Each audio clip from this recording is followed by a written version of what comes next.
Shout out sa lahat ng mga viewers and followers ko, lalo na dito sa aming garahe dito sa Balintawak. Garahe ng jail. Nakaprepare na naman tayo. Biyahe tayo. Lalaban lang tayo sa naganapan ng ating lipunan, ng ating kapiligiran. Sobrang init ang panahon kahit na umuulan na. Yan. Basta kayo, lahat ng mga viewers and followers ko, no? Dito sa garahe. Yan. Mga nakasubaybay dyan. Mga sumusulyap-sulyap dyan, sinisilip-silip. Shout out sa inyo lahat. Palain sana tayo ng Panginoon, no? Laban lang tayo. Ikot tayo dito sa garahe.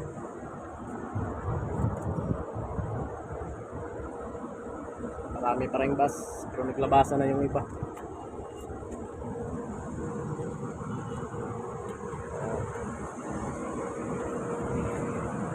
Ganito kalawak yung garahe namin dito. Yan, matatanaw natin dito yung nagawa ng gobyerno na Skyway.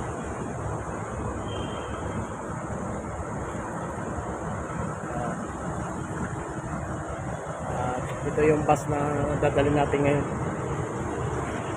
Tinutugis lang natin to dahil yung ating unit hindi pa rin na nagagawa hanggang sa ngayon dahil tinapos ng gulong, no?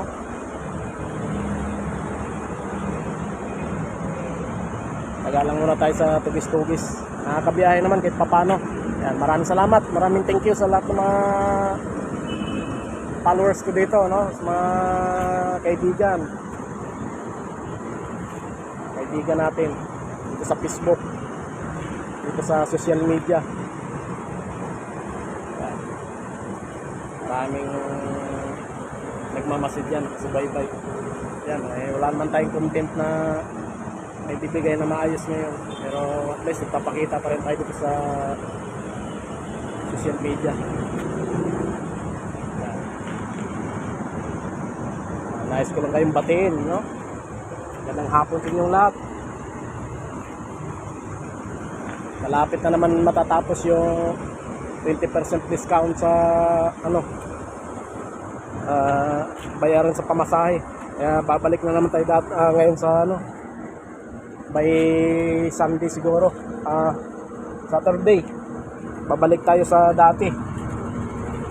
Magle-less diesel.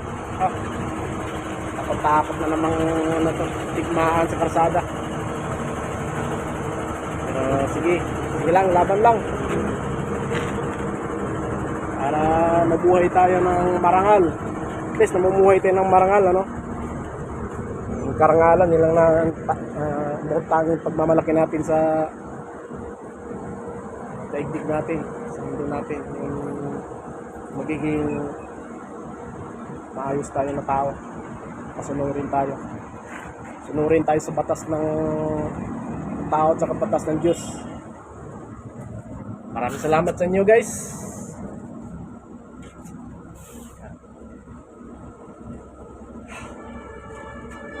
Iyat ng may edad na, dali ng hingalin.